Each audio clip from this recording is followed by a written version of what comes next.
আমার একজন সাহাবী উহুদ মধ্যে শহীদ হয়েছে। ওই সাহাবীটা 72টা তীরের আঘাত পেয়েছে। আঘাত পাওয়ার পরও সে বলতেছে সরাসরি জান্নাতের সুঘ্রাণ পাইতেছে। হাদিসের বর্ণনাকারী হচ্ছেন যায়েদ ইবনে সাবিত রাদিয়াল্লাহু তাআলা আনহু। বাসানিন নবী সাল্লাল্লাহু আলাইহি ওয়াসাল্লাম ইয়াউমাল উহুদ। নবীজি সাল্লাল্লাহু আলাইহি ওয়াসাল্লাম বললেন, এ যায়েদ, উহুদ যুদ্ধের মধ্যে যারা শহীদ হয়েছে সবাই লাশগুলো তুমি তালাশ করো। বিশেষ করে নবীজি সাল্লাল্লাহু আলাইহি ওয়াসাল্লাম একজন সাহাবীকে উদ্দেশ্য করে বললেন, লিতলাবি সাদ ইবনে রবি। নবীজি সাল্লাল্লাহু আলাইহি ওয়াসাল্লাম বিশেষ করে যায়েদ ইবনে সাবিতকে বললেন, এ যায়েদ ইবনে সাবিত, তুমি বিশেষ করে সাদ ইবনে রবির লাশটা তুমি তালাশ করতে থাকো। যেই মাত্র নবীজি সাল্লাল্লাহু আলাইহি ওয়াসাল্লাম দৌড় দিয়ে চলে গেলেন, যায়েদ ইবনে সাবিতের কাছে এই কথা বললেন। বলার পর যায়েদ ইবনে সাবিত দৌড় দিয়ে চলে গেলেন। আবার নবীজি সাল্লাল্লাহু আলাইহি ওয়াসাল্লাম পিছন দিয়ে ডাক দিয়ে বলতেছেন, এ যায়েদ দাঁড়াও, তুমি যদি আমার সাহাবী সাদ ইবনে রবিকে জীবিত পাও তাহলে তুমি আমার পক্ষ থেকে আমার সাহাবী সাদ ইবনে রবিকে সালাম জানাইবা। একটু জোরে হই না সুবহানাল্লাহ। যেই নবী বলছেন যদি তুমি আমার সাহাবী সাদ ইবনে রবিকে জীবিত পাও তাহলে তুমি আমি রাসূলের পক্ষ থেকে সালাম জানাইবা। আবার যখন যায়েদ ইবনে সাবিত দৌড় দিয়ে চলে গেলেন, আবার নবীজি বলতেছেন শুধু তুমি তাকে সালাম জানাইবা না, যদি সে জীবিত থাকে তাকে জিজ্ঞেস করবা তার অবস্থাটা কি রকম, সে কোন অবস্থায় আছে। ফাজালতু আতুফু বাইনাল কতলা। যায়েদ ইবনে সাবিত বলেন, আমি শহীদানের লাশের মধ্যখান দিয়ে ঘোরাফেরা করতেছি, ওই সাহাবীকে তালাশ করতেছি। যায়েদ ইবনে সাবিত তালাশ করতে করতে গিয়ে দেখেন নবীর বাঁধানো একজন সাহাবী, ওই সাহাবীর কথা বলেছিলেন সাদ ইবনে রবির কথা। গিয়া দেখেন একজন সাহাবী ওয়া বিহি 70 দরবা। হাদিসের কিতাবের মধ্যে লেখে ওই সাহাবীটা 70টার চেয়ে তীরের আঘাত, 70টার চেয়ে বেশি তীরের আঘাত প্রাপ্ত হয়েছে। ওই সাহাবীকে যখন যায়েদ ইবনে সাবিত বললেন, এই সাহাবী তোমার নাম কি সাদ ইবনে রবি? তখন বলল, হ্যাঁ আমার নাম সাদ ইবনে রবি। তখন ওই সাহাবী যায়েদ ইবনে সাবিত বলতেছে, ক্বালা ইন্না রাসূলুল্লাহ সাল্লাল্লাহু আলাইহি ওয়াসাল্লাম ইয়াকরাউ আলাইকা সালাম। এ সাদ ইবনে রবি, আল্লাহর রাসূল তোমাকে সালাম জানাইছে। আলহামদুলিমান কদ্দারা খায়রাও ওয়া খাবালা। আলহামদুলিমান কদ্দারা খায়রাও ওয়া খাবালা ওয়াশ শুকরু লিমান সাওয়ারা হুসনাও ওয়া জামালা। ওয়াশ শুকরু লিমান সাওয়ারা হুসনাও ওয়া জামালা। ফরদুন সামাদুন আন সিফাতিল খালকি বারিয়ুন। রব্বুন আযালিয়্যুন খালাকাল খালকা কামালা। রব্বুন আযালিয়্যুন খালাকাল খালকা কামালা। লা জিদ্দা ওয়ালা নিদ্দা ওয়ালা হাদ্দা লিমাওলা। لا ضد ولا ند ولا حد لمولى. الآن كما كان ولم يلق زوالا.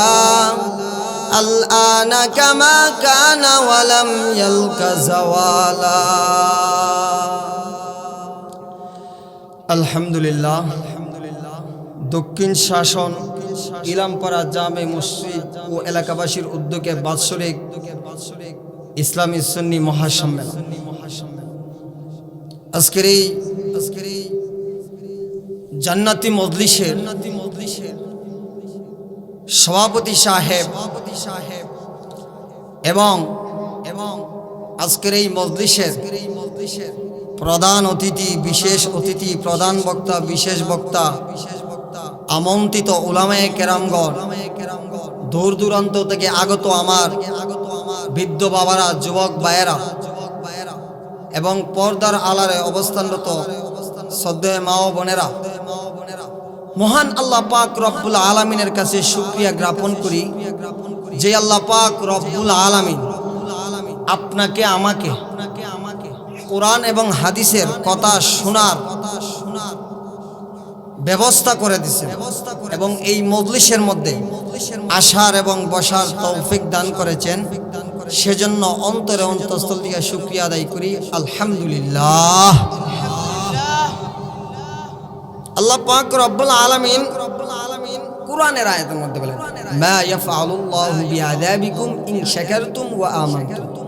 আল্লাহ বলতেছেন, আল্লাহ আমাদেরকে প্রশ্ন করতেছেন, মা ইয়াফআলুল্লাহু বিআযাবিকুম। আল্লাহ বলতেছেন, আমার বান্দা বান্দির ভিতরে যদি দুইটা গুণ থাকে, আমি আল্লাহ তাদেরকে কেন আযাব দিব?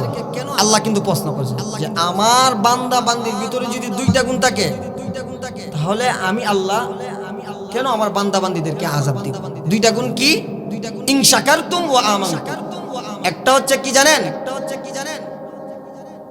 ঈমান, আর একটা হচ্ছে শুকরিয়াকারী বান্দা, নিয়ামত আদায় করে সবসময়। আল্লাহ নিয়ামত পাইয়া সবসময় শুকরিয়া আদায় করে। আজকে যে আপনি জান্নাতি মজলিসের মধ্যে আসতে পারছেন, আল্লাহ দরবার আল্লাহর কাছে আপনি খুশি না বেজার প্রকাশ করতেছেন? আজকে যারা এত সুন্দর আয়োজন করছে, তাদের জন্য কি আপনাদের মন থেকে দোয়া আসে না? হ্যাঁ, নবীজি সাল্লাল্লাহু আলাইহি ওয়াসাল্লাম হাদিসের মধ্যে বলেন, আমার কোন উম্মত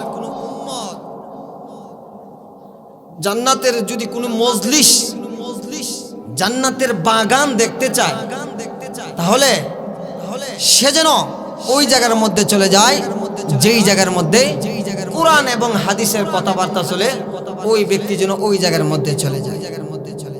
নবীজি বলেন, এই মজলিসের মধ্যে আসলে নাজালাত আলাইহিমুস সাকিনা, আল্লাহ পাক রব্বুল আলামিন যেই সমস্ত বান্দা বান্দিরা কোরআন হাদিসের কথাবার্তা শুনবে এক জায়গার মধ্যে বসিয়া, মহিলারা তো পর্দার মধ্যে শুনবে আর পুরুষরা জায়গা প্যান্ডেলের ভিতরে বসিয়া ওয়াজ শুনবে, আল্লাহ বলেন নাজালাত আলাইহিমুস সাকিনা, আমি আসমান থেকে ওই সমস্ত বান্দা বান্দির উপর রহমত বর্ষণ করি। একটু জোরে হন না। মানুষ কম হোক, যদি একজন শুধু আমার সঙ্গে যদি হা না কিছু বলে, ইনশাল্লাহ যথেষ্ট। ভালো জায়গার মধ্যে মানুষ আসতে চায় না, ভালো জায়গার মধ্যে মানুষ সবসময় কি করে? বাধা দিতে চায়, হিংসা করে। আরে অমুক পাড়া মানুষের কোনো কাজ নাই, হাম নাই, একটা বয় দিছে মাফি। হিংসুকের হিংসা সবসময় থাকবে। আপনি জানেন নবীজি হাদিসের মধ্যে কি বলেন? আমার কোন বান্দা বান্দি যদি একে অপরের জন্য দোয়া করে, হিংসা না করিয়া কি করে? দোয়া করে। আল্লাহর রাসূল বলেন, ওই বান্দা বান্দির পক্ষ হয়ে যেই বান্দা বান্দি একে অপরের জন্য দোয়া করে, ওই যেই বান্দাটা আরেকজনের জন্য দোয়া করলো, ওই বান্দার পক্ষ হয়ে ফেরেশতা গিয়ে আল্লাহর কাছে যেই বান্দাটা অপর মানুষের জন্য দোয়া করেছে, ওই ফেরেশতা আল্লাহর কাছে বলে, আল্লাহ তুমি তোমার ওই বান্দাটাকে মাফ করে দাও, ওই বান্দাটা অন্য মানুষের জন্য দোয়া করেছে। আজকে তো আমরা একে অপরের হিংসায় ভরপুর থাকি। কি থাকি? হিংসায় ভরপুর থাকি, দেখতে পারি না একজন অপরজনকে। এজন্যই আমি আপনাদেরকে বলি বারবার, হিংসা জীবনে করবেন না। হিংসা করলে আপনি ক্ষতিগ্রস্ত হয়ে যাবেন। এটা কিন্তু আমার মূল আলোচনা না, হালকা একটু বলতেছে, হিংসা করবেন না। এবার আসেন মূল আলোচনার মধ্যে চলে যাই। আমি আপনাদের সম্মুখে মহাগ্রন্থ আল কোরআন সূরা আলে ইমরান থেকে একখানা আয়াতে কারিমা তেলাওয়াত করেছি, রাসূলুল্লাহ সাল্লাল্লাহু আলাইহি ওয়াসাল্লামের একখানা হাদিস তেলাওয়াত করেছি। আল্লাহ পাক রব্বুল আলামিন কালামুল্লাহর মধ্যে বলেন, কুল ইন কুনতুম তুহিব্বুনাল্লাহ। আল্লাহ বলতেছেন, হে নবী, যারা আমাকে ভালোবাসতে চায় তারা যেন ফাত্তাবিউনি, তারা যেন আপনাকে অনুসরণ করে। এতটুক পর্যন্ত তো আপনারা বুঝছেন। বাবারা কথাগুলো বুঝলে একটু হানা বললেন, তাহলে আমি কথা বলতে আমার কাছে ভালো লাগবে। আল্লাহ বলছেন, কুল, হে নবী আপনি আপনার উম্মতদেরকে জানায় দেন, ইন কুনতুম তুহিব্বুনাল্লাহ, যারা আমি আল্লাহকে ভালোবাসতে চাই, ফাত্তাবিউনি, তারা যেন আপনাকে অনুসরণ করে। কাকে অনুসরণ করতে? নবীকে। এখন নবী আমাদেরকে যেটা আদেশ দিবেন ওইটা তো অবশ্যই করতে হবে। যেটা আমাদেরকে বলছেন, নিষেধ করেছেন, ওটা তো অবশ্যই নিষেধকে নিষেধ বলতে হবে না?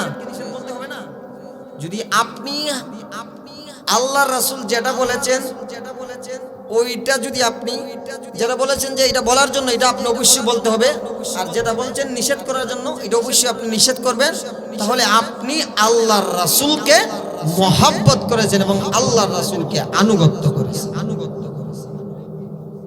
এতটুক পর্যন্ত আয়াতের তর্জমা তাক। বাকি যে তর্জমা আছে ইনশাআল্লাহ এটা পরে আবার বুঝায়া আপনাদেরকে বুঝাই দেব। এবার আসেন, নবীজি সাল্লাল্লাহু আলাইহি ওয়াসাল্লাম হাদিসের মধ্যে বলেন, লা ইউমিনু আহাদুকুম হাত্তা আকুনা আহাব্বা ইলাইহি মিন ওয়ালিদিহি ওয়া ওয়ালাদিহি ওয়ান নাসি আজমাইন। আপনার আমার নবী সরকার দু আলম নবী মুহাম্মদুর রাসূলুল্লাহ সাল্লাল্লাহু আলাইহি ওয়াসাল্লাম হাদিসের মধ্যে বলেন, যদি আপনি প্রকৃত ঈমানদার হতে চান, দুনিয়ার যা কিছু আছে, তোমার ছেলে মেয়ে আত্মীয় স্বজন মা বাবা বন্ধু বান্ধব সবার চাইতে তুমি আল্লাহর রাসূলকে বেশি ভালোবাসতে হবে। আর তুমি যদি আল্লাহর রাসূলকে বেশি ভালোবাসো তাহলে তুমি প্রকৃত ঈমানদার হতে পারবা। এবার আসেন, এই হাদিসটা যখন মিশকাতুল মাসাবি কিতাবুল আদবের অধ্যায়ের মধ্যে এসেছে, নবীজি যখন বললেন, এই হাদিসটা যখন নবীজি উমরে ফারুক রাদিয়াল্লাহু তাআলা আনহুর কাছে বললেন যে উমর, কেউ যদি প্রকৃত ঈমানদার হতে চায় সে যেন তার নিজের জান মাল যা কিছু আছে সব কিছু চাইতে আল্লাহর রাসূলকে ভালোবাসতে হবে। উমর ফারুক রাদিয়াল্লাহু তাআলা আনহু বললেন, ইয়া রাসূলুল্লাহ, আমি যদি আপনাকে আমার জানের চাইতে বেশি ভালোবাসি এটা কেমনে হইব? আমি আপনাকে আমার জানের চাইতে বেশি ভালোবাসি। তখন নবীজি সাল্লাল্লাহু আলাইহি ওয়াসাল্লাম বললেন, হে ওমর, তাহলে তুমি প্রকৃত ঈমানদার হতে পারবে। ওমর রাদিয়াল্লাহু তাআলা আনহু কিছুক্ষণ স্তব্ধ রইলেন, নীরব রইলেন।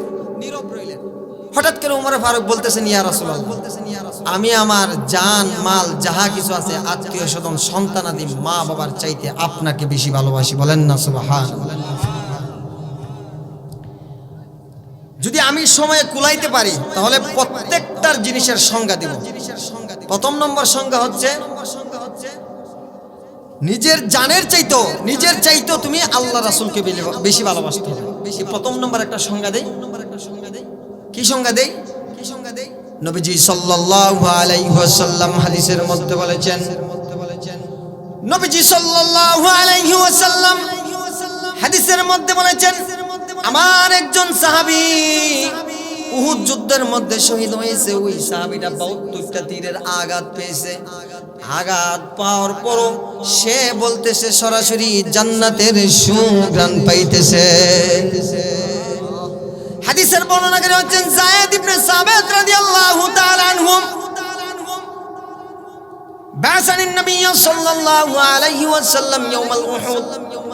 নবীজি সাল্লাল্লাহু আলাইহি ওয়াসাল্লাম বললেন, এ যায়েদ, উহুদ যুদ্ধের মধ্যে যারা শহীদ হয়েছে সবার লাশগুলো তুমি তালাশ করো। বিশেষ করে নবীজি সাল্লাল্লাহু আলাইহি ওয়াসাল্লাম একজন সাহাবীকে উদ্দেশ্য করে বললেন, লিতলাবি সাদ ইবনে রবি। নবীজি সাল্লাল্লাহু আলাইহি ওয়াসাল্লাম বিশেষ করে যায়েদ ইবনে সাবিতকে বললেন, এ যায়েদ ইবনে সাবিত, তুমি বিশেষ করে সাদ ইবনে রবির লাশটা তুমি তালাশ করতে থাকো।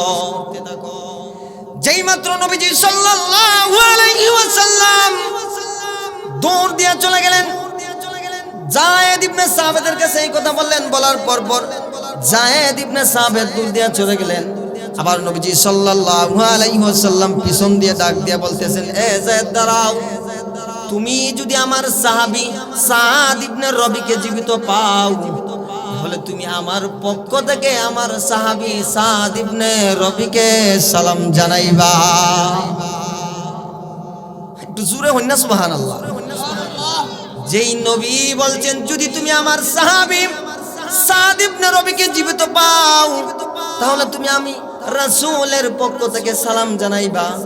আবার যখন যায়েদ ইবনে সাবিত দৌড় দিয়ে চলে গেলেন, আবার নবীজি বলতেছেন শুধু তুমি তাকে সালাম জানাইবা না, যদি সে জীবিত থাকে তাকে জিজ্ঞেস করবা তার অবস্থাটা কি রকম, সে কোন অবস্থায় আছে। ফাজালতু আতুফু বাইনাল কতলা, যায়েদ ইবনে সাবিত বলেন আমি শহীদানের লাশের মধ্যখান দিয়ে ঘোরাফেরা করতেছি, ওই সাহাবীকে তালাশ করতেছি।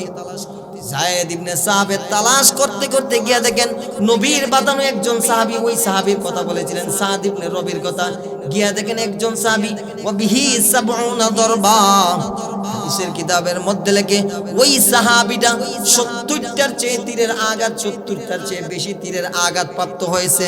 ওই সাহাবীকে যখন যায়েদ ইবনে সাবিত বললেন এই সাহাবী তোমার নাম কি সাদ ইবনে রবি? তখন বলল হ্যাঁ আমার নাম সাদ ইবনে রবি। তখন ওই সাহাবী যায়েদ ইবনে সাবিত বলতেছে ক্বালা ইন্না রাসূলুল্লাহ সাল্লাল্লাহু আলাইহি ওয়াসাল্লাম ইয়াকরাউ আলাইকা সালাম, এ সাদ ইবনে রবি আল্লাহর রাসূল তোমাকে সালাম জানাইছে। একটু চিন্তা করা দরকার, যেই সাহাবীটা 72টা তীরের আঘাত পেয়েছে, দুনিয়ার জমিনের মধ্যে যখন একটা মানুষ 2 থেকে 3টা তীরের আঘাত পায় ওই মানুষের মন মস্তিষ্ক কোনো কিছু ঠিক থাকে না। আর ওই সাহাবীটা 70টার চেয়ে বেশি তীরের আঘাত হয়েছে, যেই মাত্র নবীজির সালামটা পাইলো, পাওয়ার পর যেন ওই সাহাবীটা সে পুনরায় জীবন ফিরে পেয়েছে। আর নবীজির সালামের উত্তর দেওয়ার পর ওই সাদ ইবনে রবি বলতেছে যেহেতু আমার রাসূল আমাকে সালাম জানাইছেন তাহলে তুমিও আমার পক্ষ থেকে আমার রাসূলকে সালাম জানায়ো। শুধু আমার রাসূলকে সালাম জানাইবা না, যেহেতু তুমিও সালাম নিয়ে এসেছো তাহলে আমার পক্ষ থেকে ওয়া আলাইকাস সালাম, তোমাকেও আমি সালাম দিলাম। যায়েদ ইবনে সাবিত বলতেছেন এ সাদ ইবনে রবি, রাসূল শুধু তোমাকে সালাম দেন নাই, তুমি যে 70টা তীরের আঘাত পেয়েছো রাসূল আমাকে এটাও বলেছেন তোমার অবস্থাটা কিরকম। খাব্বিরনি কাইফা তাজিদু, রাসূল আমার বলেছেন যে যায়েদ ইবনে সাবিত বলেছেন যে তুমি আমার সাহাবী সাদ ইবনে রবিকে জিজ্ঞেস করবা ওই সাহাবীটা যে অবস্থায় আছে তার অবস্থাটা কিরকম। তখন ওই সাহাবীটা যেই সাহাবীটা 70টা তীরের আঘাত পেয়েছে ওই সাহাবী বলতেছে এ যায়েদ ইবনে সাবিত তুমি শুনো, রাসূল যেহেতু আমাকে বলছেন আমার অবস্থা জানার জন্য তাহলে তুমি আমার রাসূলকে জানাই দিও। কুল্লাহু ইয়া রাসূলুল্লাহ, তুমি আমার রাসূলকে জানাই দিও আতাজিদু রিহাল জান্নাহ, আমি 72টা তীরের আঘাত প্রাপ্ত হওয়ার পর আমি সরাসরি জান্নাতের সুঘ্রাণ পাইতেছি, বলেন না সুবহানাল্লাহ। এই যে সাহাবীটা 72টা তীরের আঘাত পেয়েছে ওই সাহাবী তারপর বলতেছে জান্নাতের সুঘ্রাণ পাইতেছে। নবীজিকে এত পরিমাণের আনুগত্য করত, নবীজি সাল্লাল্লাহু আলাইহি ওয়াসাল্লামকে এত পরিমাণের মহব্বত করত, নিজের জানের চাইতে নবীকে ভালোবাসতো। নবী উহুদ যুদ্ধের মধ্যে সাহাবায়ে কেরামদেরকে লাশ শনাক্ত করার জন্য উহুদ যুদ্ধের মধ্যে যেই সমস্ত সাহাবীরা শহীদ হয়েছে যায়েদ ইবনে সাবিতকে বললেন ওই সাহাবীদের মধ্যে তুমি লাশ শনাক্ত করতে থাকো, তালাশ করতে থাকো।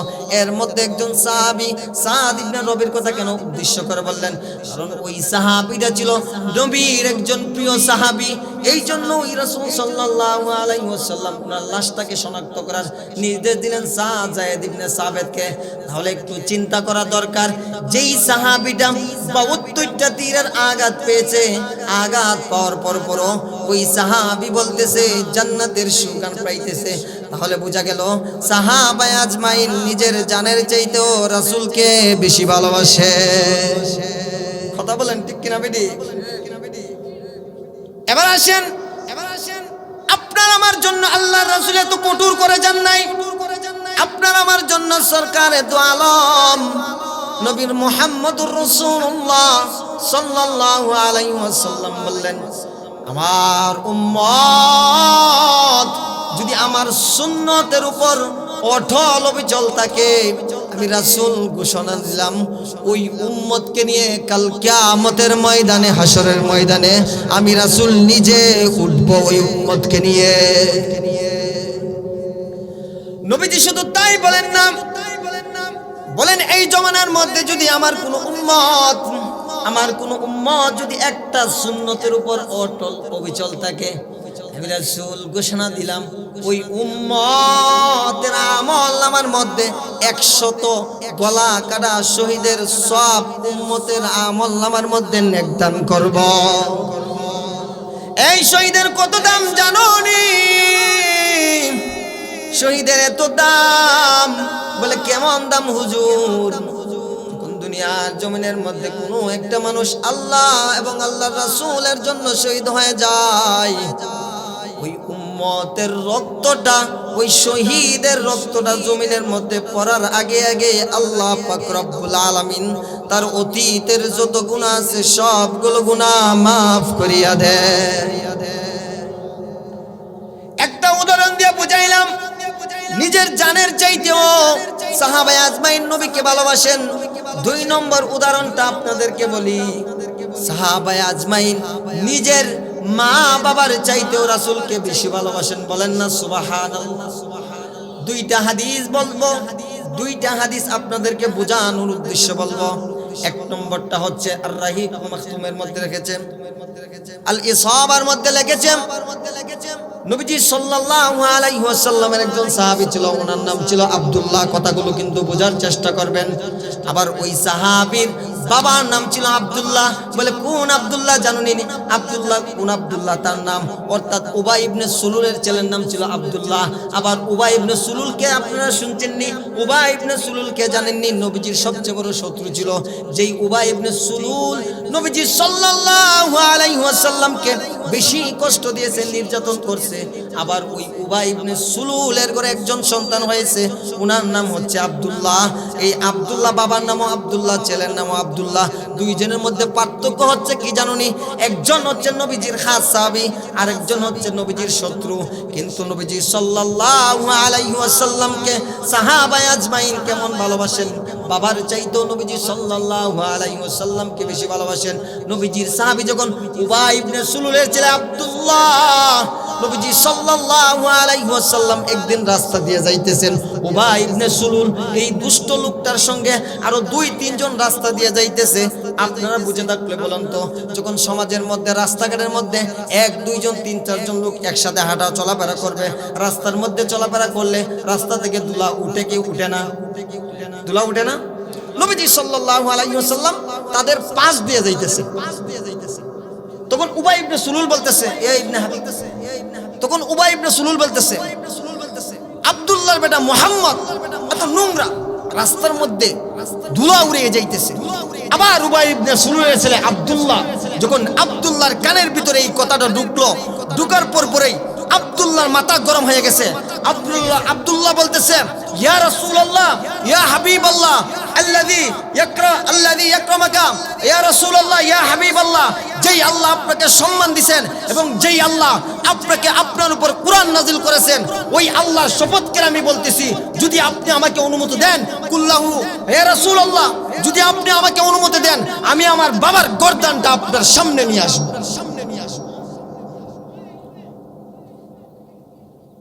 নবীজির সাহাবী, বাবার চাইতে রাসূলকে বেশি ভালোবাসতেন। তখন নবীজি সাল্লাল্লাহু আলাইহি ওয়াসাল্লাম বললেন, না না না, তুমি তাকে তোমার বাবাকে কষ্ট দিবা না। তোমার বাবা যাই কিছু আমাকে বলো, তারপর আমি কষ্ট নিছি না, তুমি তাকে কষ্ট দিবা না। রাহিকুল আল ইসাবা কিতাবের মধ্যে লিখেছে, ছোট্ট ছোট্ট মাসুম বাচ্চারা পর্যন্ত নবীজি সাল্লাল্লাহু আলাইহি ওয়াসাল্লাম তাদের মা বাবার চাইতে বেশি ভালোবাসতো। আল্লাহর নবী সাল্লাল্লাহু আলাইহি ওয়াসাল্লামের একজন সাহাবী ছিল, ওই সাহাবীর নাম ছিল তালহা ইবনে বারা। নবীজি সাল্লাল্লাহু আলাইহি ওয়াসাল্লাম যখন মক্কা থেকে মদিনার মধ্যে হিজরত করবেন, হিজরত করার পর অনেক সাহাবায়ে আজমাইন নবীজি সাল্লাল্লাহু আলাইহি ওয়াসাল্লামকে দেখার জন্য অনেক সাহাবায়ে আজমাইন বাবার হাতের মধ্যে ধরে নবীজি সাল্লাল্লাহু আলাইহি ওয়াসাল্লামকে দেখার জন্য মদিনার মধ্যে আসতেন। এর মধ্যে তালহা ইবনে বরা রাদিয়াল্লাহু তাআলা আনহু বাবার সঙ্গে আসলেন নবীজি সাল্লাল্লাহু আলাইহি ওয়াসাল্লামকে দেখার জন্য। তালহা ইবনে বরা যখন বাবার সঙ্গে মদিনার মধ্যে আসলেন, আসার পর দেখলেন সন্ধ্যা হয়ে গেছে, রাসূল কেন এখনো আসেন নাই? তখন তালহা রাদিয়াল্লাহু তাআলা আনহু জিজ্ঞেস করতেছেন, ও আমার বাবা, রাসূল তো এখনো আসে নাই। তখন নবীজি তালহার বাবা বলতেছে, রাসূল অবশ্যই আসবে, তুমি অপেক্ষা করো, সন্ধ্যা হয়ে যেতেছে। তালহা বারবার বাবাকে বলতেছে, রাসূল কবে আসবে, রাসূল কবে আসবে? তখন তালহার বাবা বড় বলতেছে, হ্যাঁ অবশ্যই রাসূল আসবে। নবীজি সাল্লাল্লাহু আলাইহি ওয়াসাল্লাম যখন মদিনার মধ্যে আসলেন, মদিনার মধ্যে আসার পর নবীজি সাল্লাল্লাহু আলাইহি ওয়াসাল্লামের কাছে বরা রাদিয়াল্লাহু তাআলা আনহু গেলেন। যাওয়ার পর নবীজি সাল্লাল্লাহু আলাইহি ওয়াসাল্লাম বরা রাদিয়াল্লাহু তাআলা আনহু কিছু উপদেশ দিলেন। উপদেশ দেওয়ার পর তালহা রাদিয়াল্লাহু তাআলা আনহু বাবাকে বলতেছে, ও আমার বাবা, রাসূল তো তোমাকে উপদেশ দিয়েছেন, রাসূল তো আমাকে কোনো কিছু উপদেশ দেন নাই। তখন বরা রাদিয়াল্লাহু তাআলা আনহুর ছেলে তালহা রাদিয়াল্লাহু তাআলা আনহু দৌড় দিয়ে নবীজি সাল্লাল্লাহু আলাইহি ওয়াসাল্লামকে বলতেছে, ইয়া রাসূলুল্লাহ, ইয়া হাবিবাল্লাহ, আমি আপনাকে ভালোবাসি। তখন নবীজি সাল্লাল্লাহু আলাইহি ওয়াসাল্লাম বললেন, তুমি যে আমাকে ভালোবাসো তার প্রমাণ কি? তখন তালহা রাদিয়াল্লাহু তাআলা আনহু বলতেছেন, ইয়া রাসূলুল্লাহ, ইয়া হাবিবাল্লাহ, ওগো আল্লাহর রাসূল, আপনি আমাকে একটা আদেশ দেন, আপনি আমাকে একটা হুকুম দেন, যদি আমি আপনার হুকুম অবশ্যই পালন করব। নবীজি সাল্লাল্লাহু আলাইহি ওয়াসাল্লাম তালহা রাদিয়াল্লাহু তাআলা আনহুকে পরীক্ষা করার জন্য বললেন, হে তালহা, যাও তুমি তোমার বাবার মাথাটা নিয়ে আসো। যেই মাত্র নবীজি সাল্লাল্লাহু আলাইহি ওয়াসাল্লাম এই কথা তালহাকে বললেন, বলার পরই তালহা রাদিয়াল্লাহু তাআলা আনহু দৌড় দিয়ে চলে গেলেন বাবার মাথা আনার জন্য। নবীজি সাল্লাল্লাহু আলাইহি ওয়াসাল্লাম ডাক দিয়ে বললেন, হে তালহা, আমি বাপ ছেলের মধ্যে ঝগড়া লাগানোর জন্য আসি নাই। আল্লাহ পাক রব্বুল আলামিন আমাকে দুনিয়ার জমিনের মধ্যে পাঠাইছেন হারানো বাপ ছেলের মধ্যে, হারানো বাপ ছেলের মধ্যে আমি বন্ধুত্ব সম্পর্ক যেন ভালোভাবে গড়ে তুলতে পারি। আল্লাহ পাক রব্বুল আলামিন আমাকে এই জন্য পাঠাইছেন। এ তালহা, আমি বুঝে গেছি তুমি তো আমাকে তোমার বাবার চাইতেও ভালোবাসো।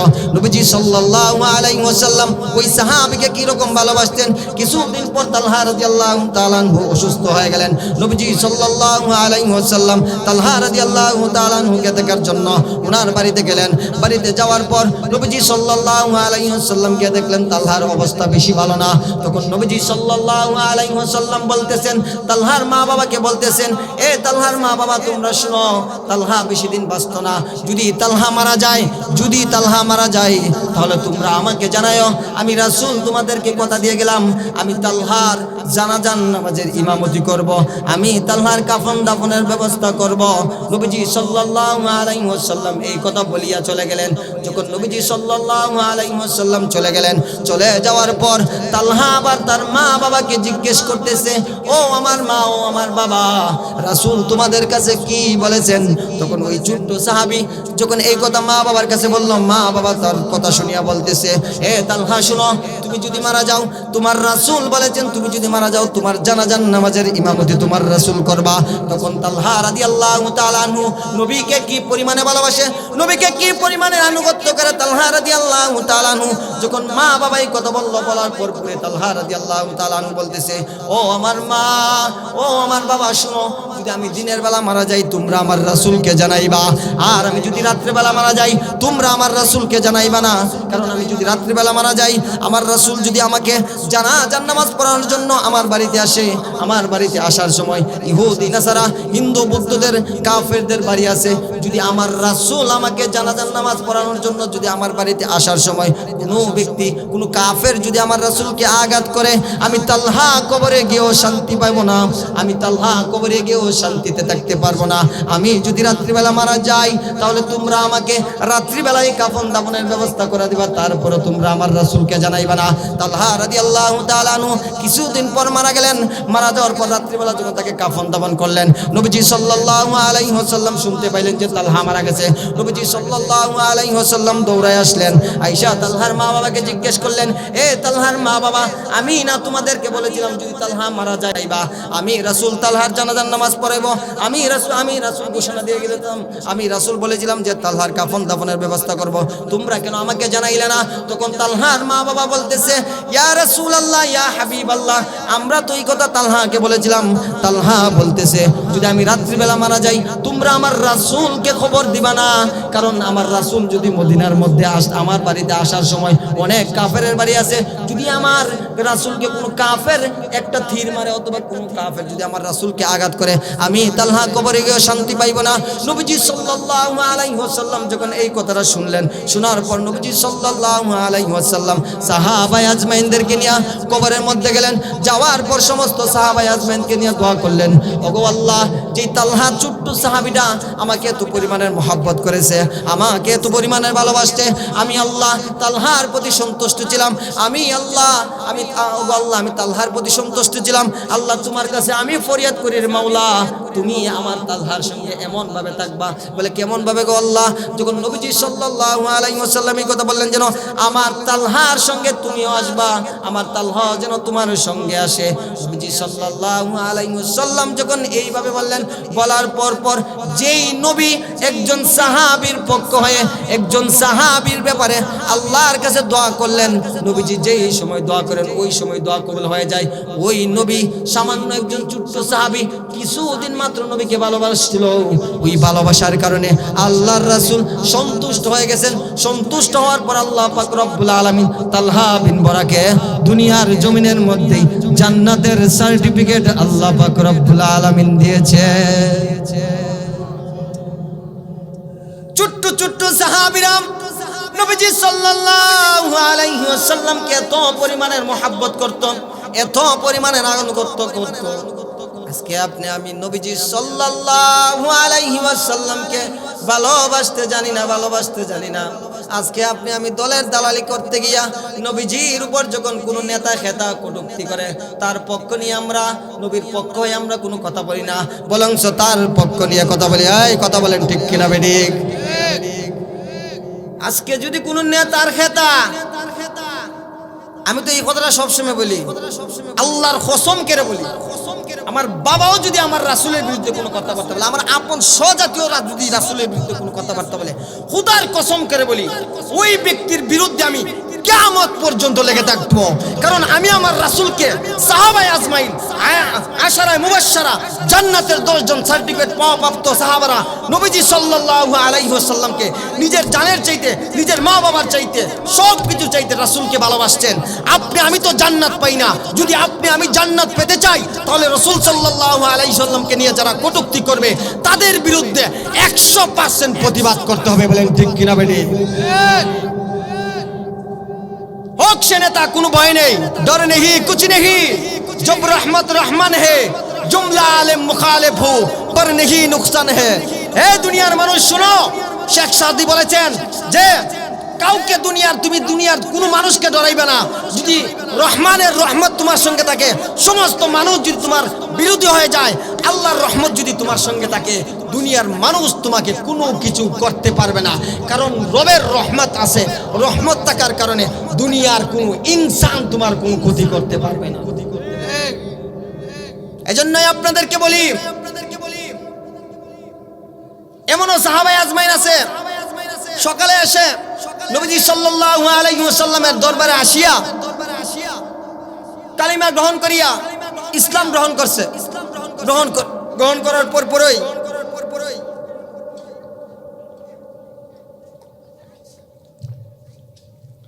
করার পরই মারা গেছে। ওই সাহাবীর ব্যাপারে আল্লাহর রাসূল জান্নাতের সার্টিফিকেট দিয়েছেন। ওই সাহাবীর ব্যাপারে আল্লাহর রাসূল বলছেন যে ওই সাহাবীরা জান্নাতের মধ্যে যাইবে। কিন্তু আমি তো শ্রেষ্ঠ নবীর উম্মত, গর্ব করে বলতে পারি, যেই নবী বলেছেন যে একটা উম্মত যদি জান্নাতে যাওয়ার বাকি থাকে, ওই উম্মতটাকে জান্নাতে নিয়ে আমি রাসূল জান্নাতের মধ্যে যাই। ওই রাসূলের জন্য আপনি প্রতিবাদ করতে পারেন না? ওই রাসূলের জন্য প্রতিবাদ করতে পারেন নাই? বললে হুজুর এই কথা আপনি কেন বলেন? হ্যাঁ, বহুত খাইছি, বয়স বেশি না, 27 বছর ভিতরে অনেক কিছু দেখছি, ভালো চাকরিও হারাইছি। গত 1.5 বছর আগে আওয়ামী লীগের বিরুদ্ধে বয়ান করার কারণে একটা বয়ান ইস্যুতে বুঝাইছিলাম যে 2009 সালে আমার দেশে একটা পত্রিকা আছে, নাম শুনছেন দিয়ে আপনারা, আমার দেশ একটা পত্রিকা ছিল, ওই পত্রিকার মধ্যে এক লোক বলেছিল বঙ্গবন্ধু শেখ মুজিবের বিরুদ্ধে, আরেক লোক আল্লাহর রাসূলের বিরুদ্ধে বলেছিল। এখন আপনারা বলেন তো কোন লোকের ফাঁসি হওয়া দরকার? যেই লোক বঙ্গবন্ধু বিরুদ্ধে বলছে ওই লোকের ফাঁসি হওয়া দরকার, না যেই লোক আল্লাহর রাসূলের বিরুদ্ধে বলছে ওই লোকের ফাঁসি হওয়া দরকার? এর ফাঁসি হওয়া দরকার না? কিন্তু ওই সময় যিনি প্রধানমন্ত্রী ছিলেন জালেম ফেরাউন, যখন ওই সময় প্রধানমন্ত্রী ছিল, তখন যিনি রাসূলের বিরুদ্ধে প্রতিবাদ করেছে ওকে ফাঁসি দেয় নাই, ওর বাবার বিরুদ্ধে যে প্রতিবাদ করেছিল ওকে ফাঁসি দিয়েছিল। এমন এমন কথাবার্তা আমরা অনেকবার বলেছি, বলার কারণে আমরা চাকরিও হারাইছি। ডোন্ট কেয়ার, খুদার কসম করে বলতে পারি, জীবনে যদি রিস্কা বানিও থাকে রিস্কই বাইতে হইব, কোনো সমস্যা নাই। তবে তোমার সেটাম দেখায় কথা হওয়ার এই সুযোগ এখন আল্লাহ পাক রব্বুল আলামিন আমাদেরকে দিয়েছেন যে কারো কাছে মাথা নত হইবা না। এই জন্য কেন বলি জানি, আবু দাউদের হাদিস স্পষ্ট, আরে কোন জালেম বাদশার সামনেই হক কথাই বলা হচ্ছে সবচেয়ে বড় জিহাদ। এবার জিহাদের মধ্যে তো আপনি অংশগ্রহণ করতে পারেন না। যেই জালেম, যেই ইউনিয়ন চেয়ারম্যান, যেই উপজেলার চেয়ারম্যান, যেই উপজেলার এমপি মন্ত্রীরা আপনাদের কোনো মানুষকে, কোনো মাজলুম মানুষের উপর অন্যায়ভাবে নির্যাতন করবেন, আপনি তার পক্ষ হয়ে জালিমের বিরুদ্ধে প্রতিবাদ করবেন। সমাজের মধ্যে যদি কোনো মানুষ অন্যায় করে আপনি তার পক্ষ হয়ে ওই মানুষটার বিরুদ্ধে দাঁড়াইবেন। সমাজের পক্ষে যদি কোনো মানুষকে, আল্লাহওয়ালা মানুষকে কোনো মানুষ হেয় হয়ে উৎপন্ন করতে চায়, তুচ্ছাচ্ছিল্য করতে চায়, আপনি তার পক্ষ নিয়ে কথা বলবেন। খুদার কসম তাতে আপনার কোনো ক্ষতি হবে না, কারণ ইজ্জত দেওয়ার মালিক হচ্ছে আল্লাহ। আপনি যদি হকের পথে থাকেন আল্লাহ আপনাকে ইজ্জত বাড়ায় দিবে। বলেন ঠিক কিনা বেটি? এজন্যই আপনাদেরকে বলি, মরতে তো একদিনই হবে, একদিনই মরতে হবে, মরণ লাগবে না আমাদের, অথবা একদিন আগার পর হকের উপর থাকবা। যেখানে অন্যায় সেখানে প্রতিবাদ। আল্লামা দেলোয়ার হোসেন সাইদি সাহেব, আল্লামা দেলোয়ার হোসেন সাইদি সাহেব রহিমাহুল্লাহ তাআলা, উনি মারা গেছেন, কিন্তু উনার একটা কথা আমার কানের মধ্যে এখনো ভাসে, এখনো ভাসে। যদি এই দেশের মধ্যে ইসলাম প্রতিষ্ঠিত করতে চাও, এই দেশের মধ্যে যদি ইসলাম প্রতিষ্ঠিত করতে চাও, তাহলে যুবক ভাইদের মাধ্যমে হবে। হে যুবক, তোমাদেরকে আজকে বলে যাই, আমার বাড়ি সিলেট বিভাগের ভিতরে, আমি আজকে তোমাদেরকে বলে যাই, যেখানে অন্যায় সেখানে প্রতিবাদ। যেখানে যেই মানুষটা একটা মানুষের উপর নির্যাতন করবে তুমি তার পক্ষে হয়ে তার বিরুদ্ধে প্রতিবাদ করবা। যেখানে আল্লাহ এবং আল্লাহ রাসূলের বিরুদ্ধে যদি কোনো এমপি, মন্ত্রী, মেম্বার আল্লাহ এবং আল্লাহ রাসূলের বিরুদ্ধে কথাবার্তা বলে, আপনিও তার পক্ষ নিয়ে নেবেন না, আপনি তার বিরুদ্ধে হয়ে ওই ব্যক্তির বিরুদ্ধে আপনি প্রতিবাদ করবেন। খুদার কসম করে বলতে পারি, আল্লাহ এমনও আছে এইটার পক্ষ নিয়ে আপনি কথাবার্তা বলার কারণে আল্লাহ আপনাকে জান্নাত দিয়ে দিতে পারে। এজন্যই বলি বাবারা, ইমানদার হও, ইমানদার হও, প্রকৃত ইমানদার হও, ইমান ঠিক করো। ইমান ঠিক করতে হইলে নামাজের সঙ্গে ইমানের সঙ্গে আমল লাগবে, আমল ঠিক হইব। আমল না কইরা যদি তখন বলে আমার ইমান ঠিক আছে, হসু হসু হসু। আজকে তো এই জায়গার মধ্যে আপনারা মাহফিল করছেন, অনেকে তো এশারের নামাজই পড়েন না। এই মাহফিলটা করে আমার লাভ কিতা? প্রশ্ন তো অবশ্যই জাগে না? আজকে যদি আপনার এই জায়গার মধ্যে এত বড় মাহফিল করছেন, মাহফিল করে যদি আপনি এশার নামাজ না হয়ে পড়ে থাকেন, আপনার লাভটা কিতা? কোনো লাভ নাই। এবার আসেন মূল আলোচনার মধ্যে চলে যাই। দুইটা উদাহরণ বলছিলাম, একজন সাহাবী জানের চাইতো নবীজিকে ভালোবাসে, দুইজন সাহাবী তার বাবার চাইতো রাসূলকে কি করে। এবার আসেন নবীজি সাল্লাল্লাহু আলাইহি ওয়াসাল্লাম হাদিসের মধ্যে বলেন, এই আমার এমন সাহাবী আছে যেই সাহাবীরা নিজের সন্তান স্ত্রী চাইতো বেশি ভালোবাসে। এই তোমরা কি জানো না? এমন সাহাবী আছে রাসূল সাল্লাল্লাহু আলাইহি ওয়াসাল্লামকে নিজের জানের চাইতে তো ভালোবাসে, নিজের স্ত্রী চাইতে ভালোবাসে। নবীজি সাল্লাল্লাহু আলাইহি ওয়াসাল্লামের একজন সাহাবী ছিলেন, তার নাম ছিল কি? হানজালা। তার নাম কি আপনারা বলেন তো? নবীজি সাল্লাল্লাহু আলাইহি ওয়াসাল্লামের একজন সাহাবী ছিল, ওই সাহাবীর নাম ছিল হানজালা। যেই হানজালা রাদিয়াল্লাহু তাআলা আনহু নতুন বিবাহ বন্ধনে আবদ্ধ হয়েছেন। আবদ্ধ হওয়ার পর নবীজি সাল্লাল্লাহু আলাইহি ওয়াসাল্লাম তাকে রুখসত দিয়েছিলেন। এই এদিকে তাকান, নবীজি সাল্লাল্লাহু আলাইহি ওয়াসাল্লাম তাকে কি দিয়েছিলেন? রুখসত দিয়েছিলেন, ছুটি দিয়েছিলেন। এই হানজালা, তুই তুমি উহুদ যুদ্ধে যাওয়া লাগবে না, তোমাকে নতুন বিবাহ বন্ধনে আবদ্ধ হওয়ার কারণে আমি রাসূল তোমাকে ঘোষণা দিলাম, আমি রাসূল তোমাকে ছুটি দিলাম, তুমি উহুদ যুদ্ধে যাওয়া লাগবে না। হানজালা রাদিয়াল্লাহু তাআলা আনহু যখন নতুন বিবাহ বন্ধনে আবদ্ধ হইল, আবদ্ধ হওয়ার পর নতুন যখন বাসর রাত্রি স্ত্রীর সাথে করল, করার পর নবীজি সাল্লাল্লাহু আলাইহি ওয়াসাল্লামের সাহাবী হানজালা যখন গোসল করার জন্য গোসলখানার মধ্যে যাইল, যাওয়ার পর কে জানি ডাক দিয়ে বলতেছে, কুতিলা মুহাম্মদ, মুহাম্মদ দুনিয়ার জমিনের মধ্যে নাই, মুহাম্মদ দুনিয়ার জমিনের মধ্যে নাই। হানজালা রাদিয়াল্লাহু তাআলা আনহু বেকুল হয়ে গেছেন, হানজালা রাদিয়াল্লাহু তাআলা আনহু আশ্চর্য হয়ে গেছেন। আরে কে বলতেছে আমার নবী নাই, নবী নাই? আমি হানজালা জীবিত থাকিয়া যদি কেউ বলে নবী নাই, আমি হানজালা থাকিয়া আমার কোনো লাভ নাই। হানজালা রাদিয়াল্লাহু তাআলা আনহু দৌড় দিয়া গিয়ে স্ত্রীকে বললেন, ও আমার স্ত্রী, তুমি লঙ্গিটা রাখো, তুমি আমাকে তলোয়ারটা দাও। কে জানি বলতেছে রাসূল দুনিয়ার জমিনের মধ্যে নাই। আমার রাসূল যদি দুনিয়ার জমিনের মধ্যে না থাকে, আমি হানজালা জীবিত থাকি আমার কোনো লাভ নাই।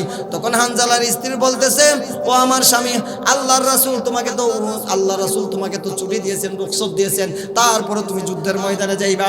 হানজালা রাদিয়াল্লাহু তাআলা আনহু ডাক দিয়া বলতেছেন, ও আমার স্ত্রী শুনো, আমি দুনিয়ার জমিনের মধ্যে জীবিত থাকাকালীন অবস্থায় কেউ যদি বলে আমার রাসূল নাই, তাহলে আমি হানজালা জীবিত থাকি লাভ নাই। হানজালা রাদিয়াল্লাহু তাআলা আনহু তার স্ত্রীকে বলতেছেন, ও আমার স্ত্রী, যদি আল্লাহ পাক রব্বুল আলামিন জীবিত রাখেন তাহলে দেখা হবে, আর যদি আল্লাহ পাক রব্বুল আলামিন জীবিত না রাখেন, আল্লাহ পাক রব্বুল আলামিন তোমাকে আমাকে জান্নাতের মধ্যে দেখা সাক্ষাৎ করাইবে। হানজালা রাদিয়াল্লাহু তাআলা আনহু এই কথা বলিয়া দৌড়ায় যুদ্ধের ময়দানে চলে গেলেন। গিয়া কাফেরদের বাহিনীর, অনেক বড় কাফের বাহিনীর মধ্যে অনেকগুলো কাফেরকে হত্যা করে জাহান্নামের মধ্যে পাঠাই দিলেন। পাঠাই দেওয়ার পর কাফেররা হানজালা রাদিয়াল্লাহু তাআলা আনহুকে শহীদ করে দিল। শহীদ করার পর যখন যুদ্ধ শেষ হয়ে গেল, নবীজি সাল্লাল্লাহু আলাইহি ওয়াসাল্লাম সাহাবায়ে আজমাইনকে বললেন, ও সাহাবায়ে কেরামের দল, ও সাহাবায়ে কেরামের দল, শুনো, আমার যেই সমস্ত সাহাবীরা যুদ্ধের ময়দানে শহীদ হয়েছে, তোমরা তাদেরকে কেউ গোসল করাইবা না, তোমরা তাদেরকে কেউ কাফন দাফন করাইবা না। তারা যেই যে অবস্থায় আছে না কেন, ওই অবস্থার মধ্যে তাদেরকে তোমরা কাফন দাফন করবা, কারণ কালকে আমাদের ময়দানে যেই যে অবস্থায় আছে, আল্লাহ পাক রব্বুল আলামিন হাশরের ময়দানে ওই অবস্থার মধ্যে তুলবেন। রাসূল সাল্লাল্লাহু আলাইহি ওয়াসাল্লাম যখন এই কথা বললেন, এই কথা বলতেছেন, হঠাৎ করে একজন মহিলা এসে বলতেছে, ইয়া রাসূলুল্লাহ, ইয়া হাবিবাল্লাহ, ওগো আল্লাহর রাসূল, দুনিয়ার যে সমস্ত সাহাবীরা শহীদ হয়েছে, আপনি তাদেরকে বিনা গোসলে আপনি তাদেরকে কাফন দাফন করতে পারেন, কবর দিতে পারেন, কোনো সমস্যা নাই, কিন্তু আপনার একজন বড় আশিক হানজালাকে আপনি বিনা গোসলে কাফন দাফন দিতে পারবে না। নবীজি সাল্লাল্লাহু আলাইহি ওয়াসাল্লাম বললেন, কেন, হানজালা কি করেছে? তখন ওই হানজালার স্ত্রী বলতেছে, ইয়া রাসূলুল্লাহ, ইয়া হাবিবাল্লাহ, যেই হানজালাকে আপনি বিবাহ করার কারণে আপনি তাকে রুখসত দিয়েছিলেন, ওই হানজালা শুনেছে, কে জানি বলতেছেন নবী নাই। এই কথা জানো কে জানো বলছে, হানজালা আপনার বড় আশিক শুনিয়া ঘর থেকে তলোয়ার নিয়ে বাইর হয়ে চলে আসছে, আপনার ওই প্রিয় সাহাবী হানজালা শহীদ হয়ে গেছে, আপনি হানজালাকে বিনা গোসলে কাফন দাফন করাইবে না।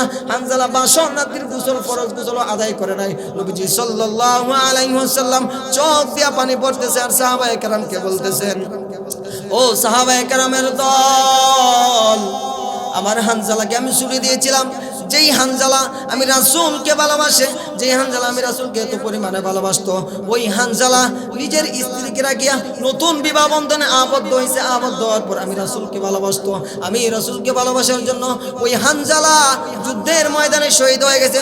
তোমরা ওই হানজালাকে বিনা গোসলে কাফন দাফন করাইবা না। নবীজি সাল্লাল্লাহু আলাইহি ওয়াসাল্লাম সাহাবায়ে আজমাইনকে এই কথা বললেন। বলার পর আল্লাহ পাক রব্বুল আলামিন জিবরাইল আমিনকে রাসূল সাল্লাল্লাহু আলাইহি ওয়াসাল্লামের কাছে খবর পাঠাইলেন।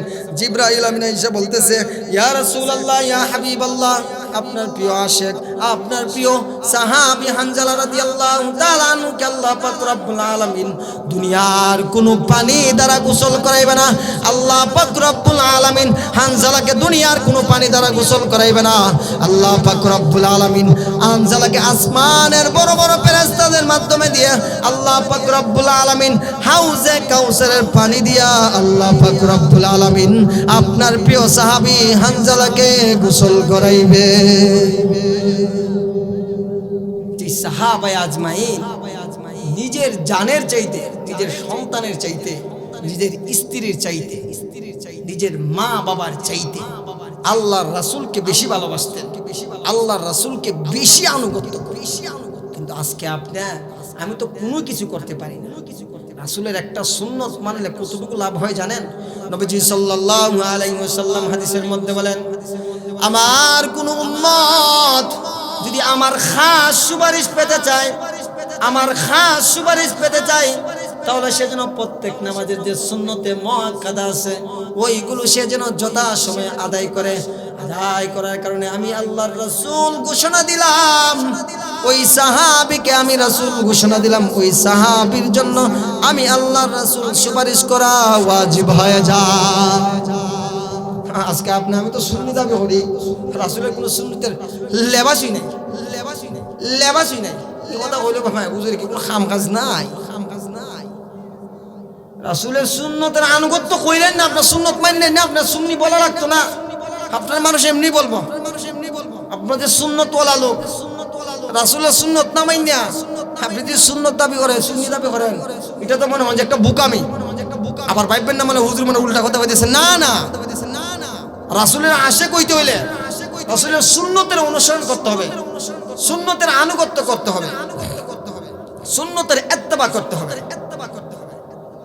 সুন্নতের আনুগত্য যে ব্যক্তি করতে পারবে ওই ব্যক্তি হবে সুন্নিওয়ালা লোক, সুন্নতওয়ালা লোক। নবীজি সাল্লাল্লাহু আলাইহি ওয়াসাল্লাম হাদিসের মধ্যে বলেন, লা ইউমিনু আহাদুকুম হাত্তা আকুনা আহাব্বা ইলাইহি মিন ওয়ালিদিহি ওয়া ওয়ালাদিহি ওয়ান নাসি আজমাইন। নবীজি সাল্লাল্লাহু আলাইহি ওয়াসাল্লাম হাদিসের মধ্যে বলেন, আমার কোন উম্মত যদি প্রকৃত ঈমানদার হতে চায় তাহলে সে যেন তার আত্মীয়স্বজন, ছেলে মেয়ে, সন্তানাদি সব কিছুর চাইতে আমি রাসূলকে ভালোবাসে। আর আমি রাসূলকে যদি ভালোবাসতে পারে তাহলে ওই ব্যক্তি প্রকৃত ঈমানদার হতে পারবে। নবীজি সাল্লাল্লাহু আলাইহি ওয়াসাল্লামকে সাহাবায়ে আজমাইন কি পরিমাণ ভালোবাসতেন, কি পরিমাণের মহব্বত করতেন আল্লাহ পাক রব্বুল আলামিন কোরআনের মধ্যে বলেন, আর যেই সমস্ত বান্দা বান্দীরা আমি রাসূলকে অনুসরণ করব, আমি রাসূলকে আনুগত্য করব, আমি আল্লাহ ঘোষণা দিলাম, আমি আল্লাহ ঘোষণা দিলাম ওই সমস্ত বান্দা বান্দীদেরকে আমি আল্লাহ দুইটা পুরস্কার দিব। বলেন না সুবহানাল্লাহ। বলে দুইটা পুরস্কার কি? আল্লাহ পাক রব্বুল আলামিন বলেন, ইউহিব্বুকুমুল্লাহ, আমি আল্লাহ ওই সমস্ত বান্দা বান্দীদেরকে ভালোবাসবো। আল্লাহ বলেন, যেই সমস্ত বান্দা বান্দীদেরকে ভালোবাসবেন, আপনারা বলেন তো আমার আল্লাহ যদি আপনাকে আমাকে ভালোবাসেন তাহলে জান্নাত আমার জন্য ওয়াজিব হয়ে যাবে। আমার আল্লাহ যদি আপনাকে আমাকে ভালোবাসেন, রাসূলকে আনুগত্য করার কারণে আমার আল্লাহ যদি আপনাকে আমাকে ভালোবাসেন, জান্নাত বলবে আহলান সাহলান মারহাবান। এই জান্নাতের 8টা জান্নাতের যে দরজাগুলো আছে এগুলো ডাকতে থাকবে, হে ভাই আপনি এদিকে আসেন, এদিকে আসেন, এদিকে আসেন। জান্নাতের দরজা ডাকতে থাকবে, আপনাকে আহলান সাহলান মারহাবান জানাই দিবেন।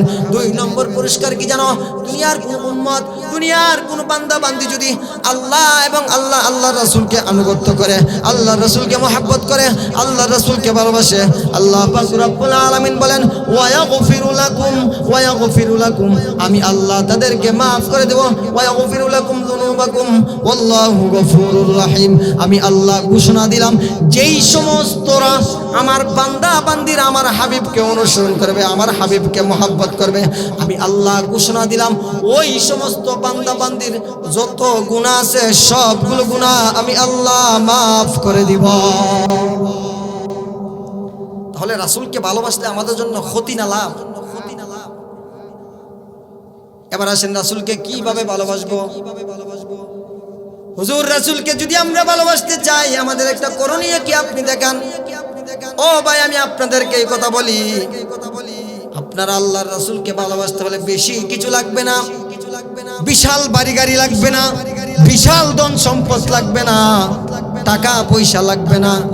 আল্লাহর নবী হাদিসের মধ্যে বলেন, আমার কোন উম্মত যদি আমাকে ভালোবাসতে চায়, আমাকে মহব্বত করতে চায়, সে যেন আমার রাসূলের আনুগত্য করে, আমার সুন্নতের আনুগত্য করে। আমার সুন্নতকে আনুগত্য করা মানে আমি রাসূলকে আনুগত্য করা। এই জন্যই আপনাদেরকে বলি বাবা, দুনিয়ার জমিনের মধ্যে রাসূলের সুন্নতকে আনুগত্য করবেন। সুন্নত কি কি? যেমন দেখেন আপনি রাস্তা দিয়ে যাইতেছেন, ডান দিকে যাইবেন, এটাও রাসূলের সুন্নত। আপনি রাস্তা দিয়ে যাইতেছেন, একজন মানুষকে সালাম দিবেন, এটাও সুন্নত। রাস্তার মধ্যে একটা কাঁটা পড়ে রইছে, আপনি ওই কাঁটাটাকে পালাই দিবেন, এটাও একটা সুন্নত।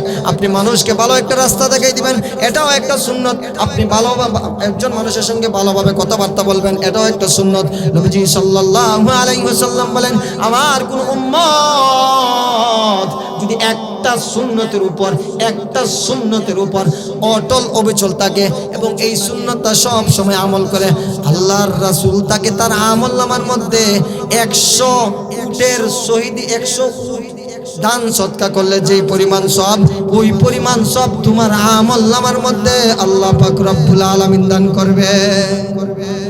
সাহাবায়ে আজমাইন নবীজি সাল্লাল্লাহু আলাইহি ওয়াসাল্লামকে কি পরিমাণ আনুগত্য করতেন, কিতাবের মধ্যে লেখে, আজাইবু মাখলুকাত কিতাবের মধ্যে লেখে, সমস্ত সাহাবায়ে আজমাইনের যদি মুহাব্বত ভালোবাসা যদি এক পাল্লার মধ্যে রাখা হয়, আবু বকরের এক পরিমাণও, এক পাল্লার এক অংশ পরিমাণও আবু বকরের মুহাব্বত, রাসূলের প্রতি যেই মুহাব্বত একটুও সমান হবে না।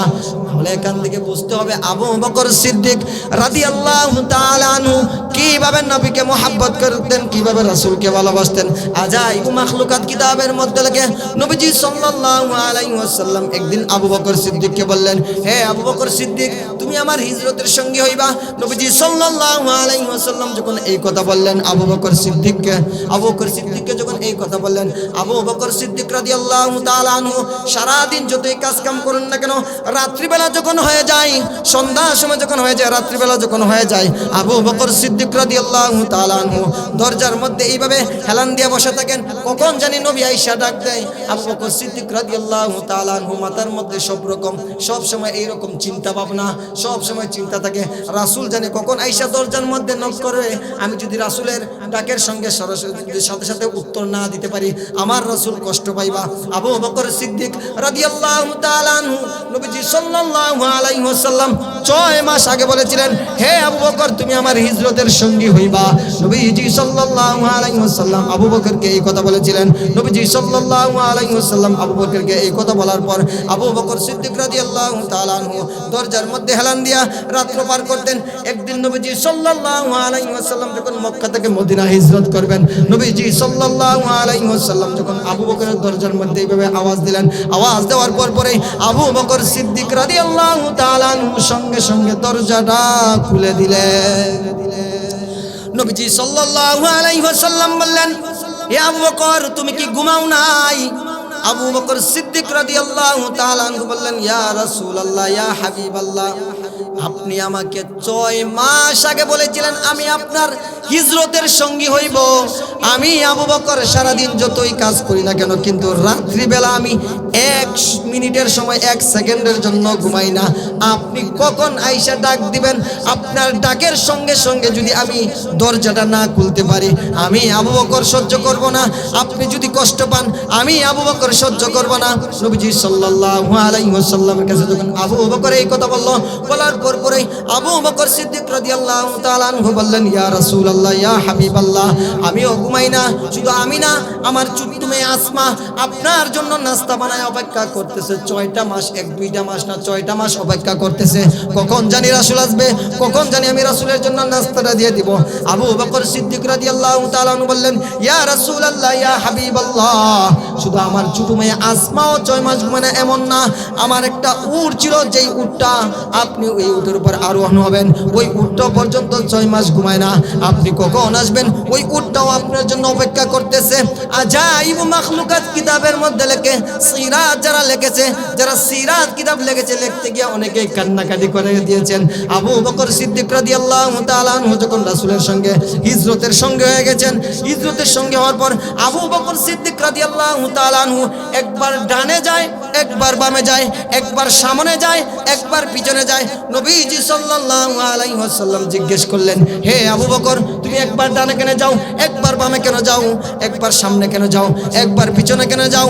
আবু বকর সিদ্দিক রাদিয়াল্লাহু তাআলা উত্তর দিয়ে বললেন, ইয়া রাসূলুল্লাহ, ইয়া হাবিবাল্লাহ, আমি এই কারণে একবার ডানে যাই, একবার সামনে যাই, একবার বামে যাই। কেন যাই জানেননি? আমি মনে মনে ভাবতেছি, আমার দিলে বারবার বাড়ি দিতেছে, আমি থাকাকালীন যদি কোনো কাফের আপনাকে একটা তীর দিয়ে আঘাত করে, আমি আবু বকর সহ্য করতে পারবো না, আমি আবু বকর সহ্য করতে পারবো না। আমি যখন একবার সামনে যাই, তখন পিছন দিক দিয়ে আমার ভয় হয়, কখন জানি আপনাকে এই বেঈমানগুলো, কখন জানি কাফেরগুলো আপনাকে হত্যা করে।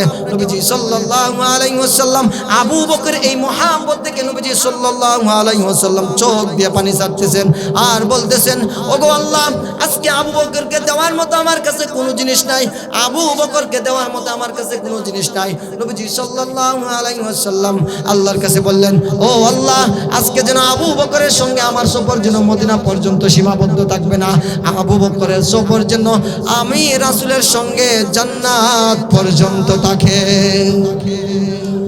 আবু বকর সিদ্দিক রাদিয়াল্লাহু তাআলা আনহু সিরাত লেখে, আজাইব মাখলুকাত কিতাবের মধ্যে লেখে, নবীজি সাল্লাল্লাহু আলাইহি ওয়াসাল্লাম যখন মক্কা থেকে মদিনার মধ্যে হিজরত করবেন, কিতাবের মধ্যে লেখে নবীজি সাল্লাল্লাহু আলাইহি ওয়াসাল্লাম জাবালে সুর, অনেক উঁচু পাহাড়, কিতাবের মধ্যে লেখে জাবালে সুরের মধ্যে যারা উঠে ওই মানুষটা একবারে কবুতরের মতো হয়ে যায়, ওই মানুষটা একবারে কবুতরের মতো হয়ে যায়। বলে কেমন হয়ে যায়?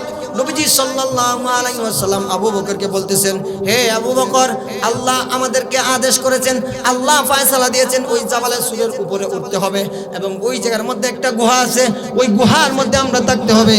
আবু বকর সিদ্দিক কেমন নবীকে ভালোবাসে! ও আমার বাবারা, ও আমার যুবক ভাইরা, তোমাদের দুইটা পায়ে হাত রেখে বলি, আবু বকর সিদ্দিক কেমন ভালোবাসে! জাবালে সুর অনেক উঁচু পাহাড়, আবু বকর সিদ্দিক বলতেছে, ইয়া রাসূলুল্লাহ, ইয়া হাবিবাল্লাহ, আমি আপনাকে এই পাহাড়ে পায়ে হেঁটে উঠার জন্য দিব না। আবু বকর সিদ্দিক বলতেছে, ইয়া রাসূলুল্লাহ, ইয়া হাবিবাল্লাহ, আপনি আমার গর্দনের মধ্যে উঠেন, আমি আপনাকে পালকি বানায়া এই জাবালে সুর পাহাড়ের মধ্যে উঠাইব।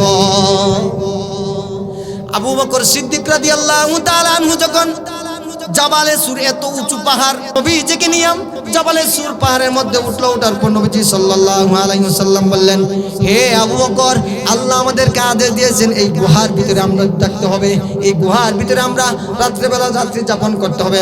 আবু বকর সিদ্দিক বলতেছে, ইয়া রাসূলুল্লাহ, ইয়া হাবিবাল্লাহ, আপনি আমার এই গার থেকে, আপনি আমার গর্দান থেকে একবারও নামবেন না, আপনি যেভাবে আছেন এইভাবে থাকবেন।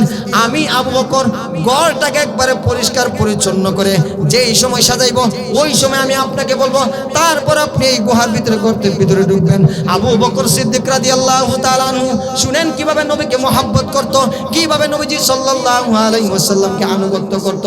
আবু বকর সিদ্দিক রাদিয়াল্লাহু তাআলা আনহু গিয়ে দেখলেন এই জায়গার মধ্যে আজাইব মাখলুকাত কিতাবের মধ্যে বলে এই গুহার ভিতরে অনেকগুলো ছিদ্র ছিল। এই ছিদ্রগুলো আবু বকর সিদ্দিক রাদিয়াল্লাহু তাআলা আনহু মাথার মধ্যে একটা পাগড়ি ছিল, ওই পাগড়িটাকে টুকরা টুকরা করে সম্পূর্ণ ছিদ্রগুলো কাটলেন। কাটার পর শুধু একটা ছিদ্র রয়েছে, ওই ছিদ্রটা কাটার কোনো কাপড় নাই। আবু বকর সিদ্দিক রাদিয়াল্লাহু তাআলা আনহু ওই ছিদ্রটার মধ্যে নিজের একটা আঙ্গুল দিয়া কাটলেন। নবীজি সাল্লাল্লাহু আলাইহি ওয়াসাল্লামকে আবু বকর বলল, ইয়া রাসূলুল্লাহ, ইয়া হাবিবাল্লাহ, ওগো আল্লাহর রাসূল, আরামগাহ তৈয়ার হয়ে গিয়া, আপনি আরামগাহের মধ্যে চলে যান। যখন নবীজি সাল্লাল্লাহু আলাইহি ওয়াসাল্লাম আরামগাহের গুহার ভিতরে চলে গেলেন, চলে যাওয়ার পর নবীজি সাল্লাল্লাহু আলাইহি ওয়াসাল্লাম আজাইব মাখলুকাত কিতাবের মধ্যে লেখে আরামগাহ নবীজি সাল্লাল্লাহু আলাইহি ওয়াসাল্লাম আবু বকরের কুরাতের মধ্যে নবীজি সাল্লাল্লাহু আলাইহি ওয়াসাল্লাম এইভাবে ঘুমাইলেন। ঘুমানোর পর আবু বকর সিদ্দিক রাদিয়াল্লাহু তাআলা আনহু যে একটা গর্ত ছিল, ওই গর্তটা কাটার মতো কোনো জিনিস নাই, ওই গর্তটার মধ্যে নিজের আঙ্গুল দিয়ে ঢেকে রাখছেন। ঢেকে রাখার পর হঠাৎ করে একটা সাপ আবু বকর সিদ্দিক রাদিয়াল্লাহু তাআলা আনহু কেমন মারল। নবীজি সাল্লাল্লাহু আলাইহি ওয়াসাল্লাম আবু বকরের উরাতের মধ্যে ঘুমিয়ে রয়েছেন, শুয়ে রয়েছেন। আবু বকর সিদ্দিক রাদিয়াল্লাহু তাআলা আনহুকে যখন সাপে কামড় দিল, তারপর আবু বকর নড়াচড়া করতেছে না। কেন নড়াচড়া করতেছে না? যদি আমি নড়াচড়া করি, নড়াচড়া করার কারণে যদি আমার রাসূলের গুণ ছুটে যায়, আবু বকর ওই সাপের কামড় খেয়েও তারপরও এক বিন্দু পরিমাণও ওই জায়গা থেকে নড়াচড়া করছে না। সুবহানাল্লাহ। আবু বকর সিদ্দিক রাদিয়াল্লাহু তাআলা আনহু বলতেছে, আজাইব মাখলুকাত কিতাবের মধ্যে এইভাবে এসেছে, আবু বকর সিদ্দিক রাদিয়াল্লাহু তাআলা আনহু একটু এদিক সেদিক নড়াচড়া করতেছেন না। এই বিষের জ্বালা যন্ত্রণা আবু বকর সিদ্দিকের চোখ থেকে একটা ফোঁটা পানি পড়ল।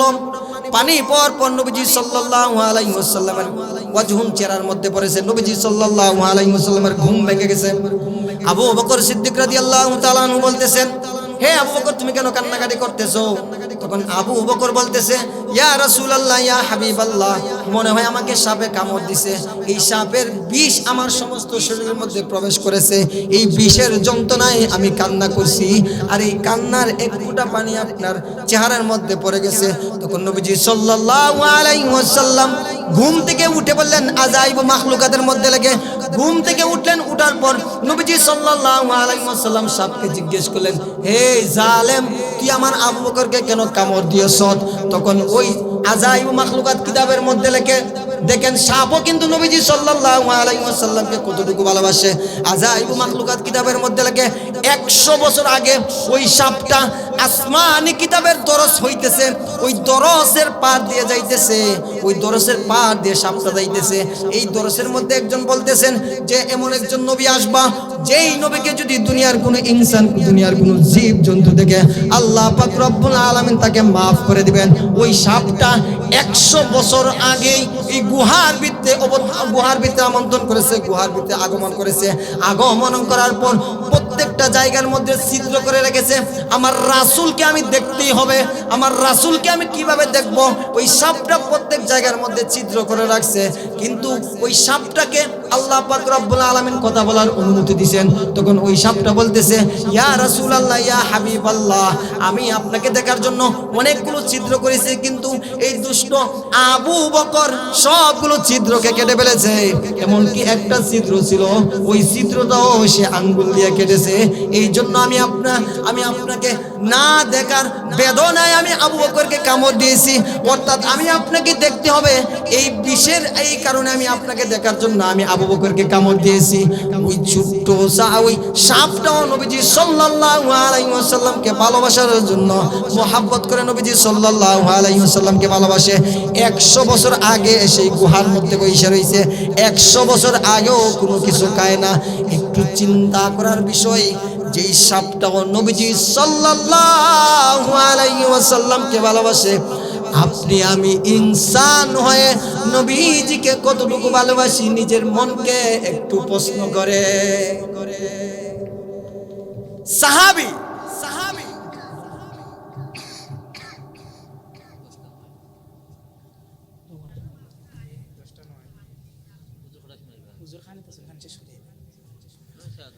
একটু চিন্তা করা দরকার। নবী শুধু মানুষের নবী নয়, নবীকে এমনও জীব জন্তু নবীজি সাল্লাল্লাহু আলাইহি ওয়াসাল্লামকে মাকড়সা পর্যন্ত ভালোবাসছে, নবীজি সাল্লাল্লাহু আলাইহি ওয়াসাল্লামকে সাপকে ভালোবাসছে। ও আমার বাবারা, ও আমার যুবক ভাই, পর্দার আম্মা জান, তোমাদের দুইটা পায়ে হাত রেখে বলি, যদি কাল কিয়ামতের ময়দানে, হাসরের ময়দানে আল্লাহর রাসূলের সুপারিশ পেতে চাও, আল্লাহর রাসূলের যদি খাস সুপারিশ পেতে চাও, তুমি রাসূলের সুন্নতের আনুগত্য করবা রে বাবা। তোমাদের দুইটা পায়ে হাত রেখে বলি, যদি তোমরা দুইটা পা বাড়ায় দাও, তারপর তোমাদের দুইটা হাত রেখে বলি বাবা, তোমাদের দুইটা পায়ে হাত রেখে বলি, রাসূলকে ভালোবাসবা, রাসূলের সুন্নতের আনুগত্য করবা। সাহাবায়ে আজমাইন রাসূলকে কি পরিমাণে ভালোবাসতেন! যদি আপনি আমি দুনিয়ার জমিনের মধ্যে 40 বছর 50 বছর জীবিত থাকিয়ে রাসূলকে আনুগত্য না করতে পারলাম, তাহলে আপনার মতো আমার মতো হতভাগা মানুষ দুনিয়ার জমিনের মধ্যে আর কেউ নাই। বলেন ঠিক কিনা বেটি? এজহারে মোহাব্বত নবীজি সাল্লাল্লাহু আলাইহি ওয়াসাল্লামকে ছোট্ট বাচ্চারা পর্যন্ত ভালোবাসতেন। ছোট্ট একজন বাচ্চা নবীজিকে ভালোবাসতেন। একদিন মসজিদে নববীর মধ্যে বেলাল হাইয়া আলাল ফলার জায়গার মধ্যে বলতেছে, হাইয়া আলাল জিহাদ। এ মদিনার মানুষ, শুনো শুনো, হাইয়া আলাল জিহাদ, তোমরা জিহাদের মধ্যে অংশগ্রহণ করো। এক মহিলা সব সময় বেলালের আজান শুনিয়া নামাজ পড়ার জন্য রেডি হয়ে যাইতো। একদিন শুনতেছে বেলাল বলতেছে হাইয়া আলাল জিহাদ। মহিলা নামাজের বিছানার মধ্যে কান্নাকাটি করতেছে। তার ছোট্ট একটা ছেলে ছিল, ওই ছেলেকে জিজ্ঞেস করতেছে, ও মা, তুমি কেন কান্নাকাটি করতেছো? তখন ওই মা বলতেছে, হে আমার বাবা, শুনো, তোমার বাবাও কিছুদিন আগে যুদ্ধের ময়দানে গিয়ে শহীদ হয়ে গেছে। আজকে আমি যুদ্ধের ময়দানে কাকে পাঠাবো? পাঠানোর মতো আমার তো কোনো সন্তান নাই, তোমার বাবাও নাই। মহিলাটা চিন্তা করলো, হায়, কান্নাকাটি করতেছে।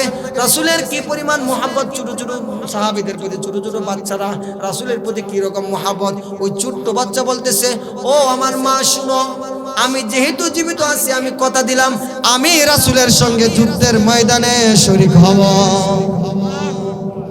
ওই ছোট্ট সাহাবীরা যখন মাকে এই কথা বলল, বলার পর নবীর দরবারে ওই ছোট্ট সাহাবীর মাটা যখন দরবারে নিয়ে গেল, গিয়া ওই ছোট্ট সাহাবীর মাটা পুরুষের লাইনের মধ্যে দাঁড়াইল। তখন আবু বকর, ওমর, ওসমান, আলী রাদিয়াল্লাহু তাআলা আনহু বলতেছেন, এটা তো পুরুষের লাইন, আপনি কেন এখানে দাঁড়াইলেন? তখন ওই ছোট্ট সাহাবীর মা বলতেছে, যুদ্ধের ময়দানে আমি যাব না, যুদ্ধের ময়দানে আমার ছোট্ট সাহাবী যাব। আবু বকর, ওমর বলতেছে, না না, নাবালেগ বাচ্চাগুলোকে যুদ্ধের ময়দানে নেওয়া যাবে না। কেন নেওয়া যাইবে না? তখন ওই ছোট্ট সাহাবীরা বলতেছে, আমি যুদ্ধের ময়দানে যাব, তোমরা আমাকে যুদ্ধের ময়দানে নিয়ে যাও। এইভাবে যখন তর্ক বিতর্ক করতেছে, আল্লাহর রাসূলের কানের মধ্যে এই আওয়াজটা চলে গেল। চলে যাওয়ার পর নবীজি সাল্লাল্লাহু আলাইহি ওয়াসাল্লাম আয়েশা বললেন, এখানে কি হয়েছে? তখন আবু বকর, ওমর বলতেছে, ইয়া রাসূলুল্লাহ, ইয়া হাবিবাল্লাহ, ছোট্ট সাহাবীটা, ছোট্ট সাহাবী নাবালেগ একবারে বাচ্চারা, ওই বাচ্চাটা যুদ্ধের ময়দানে যাওয়ার জন্য পাগল হয়ে গেছে। নবীজি সাল্লাল্লাহু আলাইহি ওয়াসাল্লাম বললেন, হে ছোট ভাই, যাও, তুমি চলে যাও, তুমি যুদ্ধের ময়দানে চলে যাও, তুমি যুদ্ধের ময়দানে যাওয়া লাগবে না, তুমি যখন বড় হইবা আমি রাসূল ঘোষণা দিলাম তুমি ওই জায়গার মধ্যে যাইবা। তখন নবীজি সাল্লাল্লাহু আলাইহি ওয়াসাল্লাম এই কথা বলিয়া ছোট্ট সাহাবীকে বিদায় দিলেন। বিদায় দেওয়ার পর ওই সাহাবীটা পথের মধ্যে গেল, আর মার কান্নার আওয়াজ শুনতেছে। শোনার পর পরে বলতেছে, কি বলতেছে? কান্নার আওয়াজ শুনিয়া মা কি বলতেছে, ও মা, আমি না তোমাকে কথা দিয়েছিলাম আমি রাসূলের সঙ্গে যুদ্ধের ময়দানে যাব। ওই ছোট্ট সাহাবীটা আবার নবীর দরবারে গিয়ে বলল, ইয়া রাসূলুল্লাহ, ইয়া হাবিবাল্লাহ, আমি যুদ্ধের ময়দানে আপনার সঙ্গে যাব। বলে, কেন যাইবো জানেননি রাসূল? আমি দেখছি আমার মা যখন চুলার মধ্যে আগে আগুন ধরায়, প্রথমত বড় বড় লাকড়ি দেয় না, ছোট ছোট লাকড়ি দেয়, ওই ছোট ছোট লাকড়ি দিয়ে আগুন ধরায়। আমিও বলতেছি, ইয়া রাসূলুল্লাহ, ইয়া হাবিবাল্লাহ, যুদ্ধের ময়দানে আগে আমি শহীদ হব, তারপরে আপনি বড় বড় সাহাবায়ে কেরামদেরকে পাঠায়। নবীজি সাল্লাল্লাহু আলাইহি ওয়াসাল্লামের কাছে এই কথা বললেন, কিন্তু আল্লাহ পাক রব্বুল আলামিন এই ছোট্ট সাহাবীর আকাঙ্ক্ষার তামান্না আল্লাহ পাক রব্বুল আলামিনের কাছে কিভাবে কবুল হয় একটু শুনেন। ওই ছোট্ট সাহাবীরা যখন এইভাবে নবীর কাছে বলল, আল্লাহ পাক রব্বুল আলামিন জিবরাইল আমিনের মাধ্যমে জানাই দিলেন, এ জিবরাইল, তুমি আমার বন্ধুকে জানাই দাও।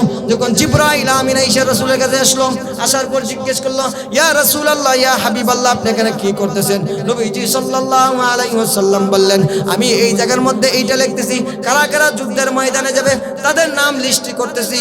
তখন জিবরাইল আমিন বলতেছে, ইয়া রাসূলুল্লাহ, ইয়া হাবিবাল্লাহ, আপনার এই ছোট্ট সাহাবীটার নাম আল্লাহ পাক রব্বুল আলামিন সর্বপ্রথম জান্নাতের মধ্যে তার নাম লিস্টের মধ্যে সর্বপ্রথম আল্লাহ পাক রব্বুল আলামিন লিপিবদ্ধ করেছে। ছোট্ট সাহাবী, ছোট্ট সাহাবী, আল্লাহ পাক রব্বুল আলামিন মানুষের আকাঙ্ক্ষা দেখেন, মানুষের যে তামান্নাটা আছে, এগুলো দেখেন, এগুলো দেখেন।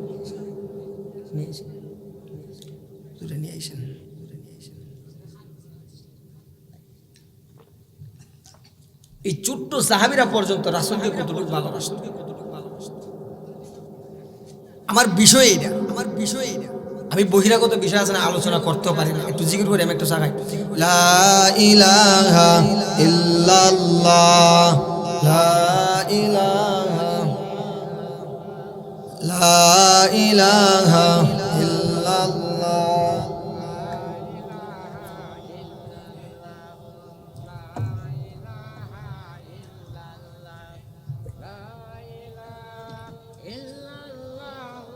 হাসবি রব্বি জাল্লাল্লাহ, মা ফি কলবি গায়রুল্লাহ, নূর মুহাম্মদ সাল্লাল্লাহ, লা ইলাহা ইল্লাল্লাহ।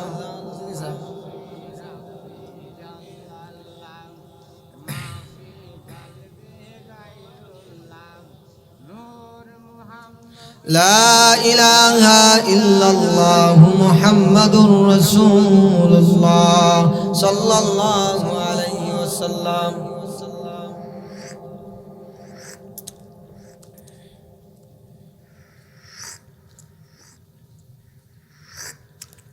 কি বলেছিলাম? রাসূলকে যদি ভালোবাসতে হয়, রাসূলকে যদি ভালোবাসতে হয় কি করতে হবে? সুন্নতের আনুগত্য করতে হবে, এছাড়া কোনো উপায় নয়।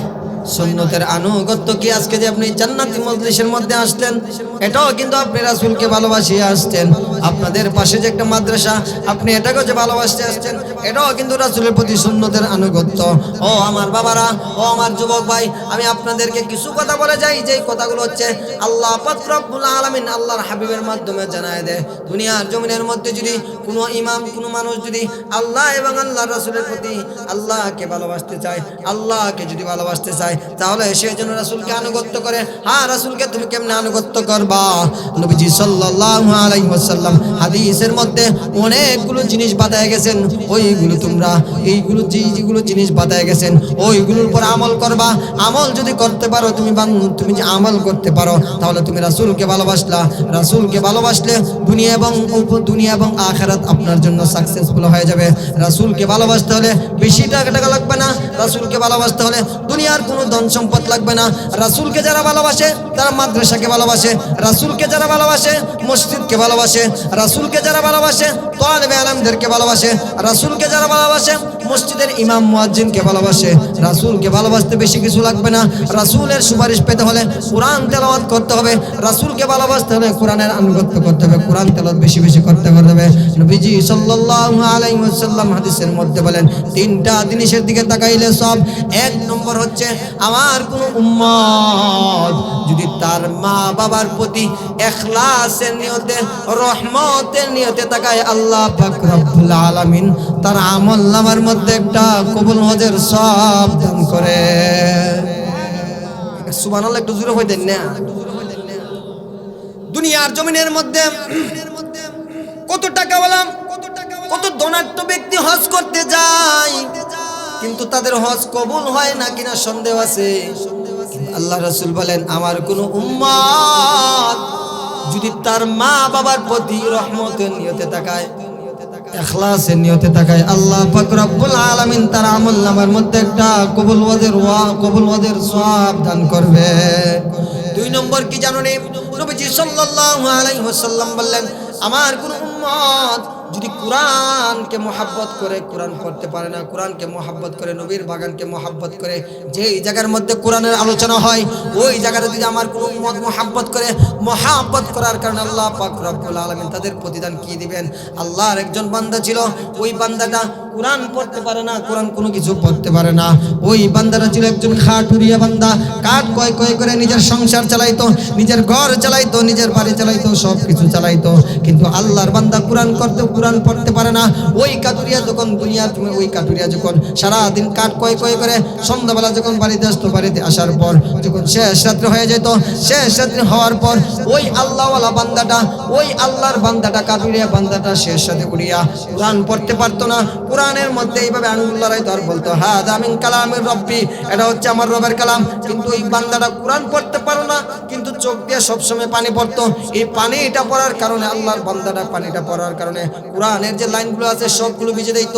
কিন্তু আল্লাহ পাক রব্বুল আলামিন ইমাম গাজ্জালিকে স্বপ্নে দেখাইলেন, এ ইমাম গাজ্জালি, তুমি যাও, অমুক এলাকার মধ্যে একজন আল্লাহর বান্দা মারা গেছে, ওই বান্দাটাকে তুমি জানাজার নামাজের ইমামতি করাইবা, জানাজার নামাজের ইমামতি করাইবা, কাফন দাফন করবা।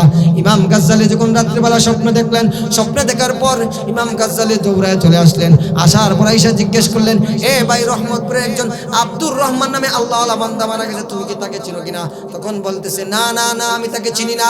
যখন আরো সামনে অগ্রসর হইলাম, অগ্রসর হওয়ার পর জিজ্ঞেস করলো, এ ভাই, তুমি আব্দুর রহমান নামে একজন আল্লাহওয়ালা বান্দাকে তুমি চিনো কিনা? তখন বলতেছে, না না না, আমি চিনি না। যখন আরো সামনে অগ্রসর হইল, অগ্রসর হওয়ার পর জিজ্ঞেস করলো, এ ভাই, তুমি আব্দুর রহমান নামে একজন আল্লাহওয়ালাকে চিনো কিনা? তখন ওই লোকটা বলতেছে, হ্যাঁ আমি চিনি। তখন ওই লোকটাকে আমি চিনি, ওই লোকটার বাড়ি হচ্ছে সামনের দিকে। যখন ইমাম গাজ্জালি গেলেন, ওই লোকটার মৃত ব্যক্তির বাড়িতে গেলেন। মৃত ব্যক্তির বাড়িতে যাওয়ার পর গিয়া দেখলেন সন্তানগুলো লাশের সামনে দাঁড়ায় রয়েছে।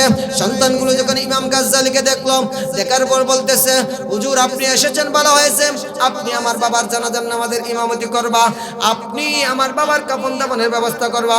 তখন ইমাম গাজ্জালি বলতেছে, আচ্ছা ঠিক আছে, কোনো সমস্যা নাই, আমি তোমার বাবার কাফন দাফনের ব্যবস্থা করব।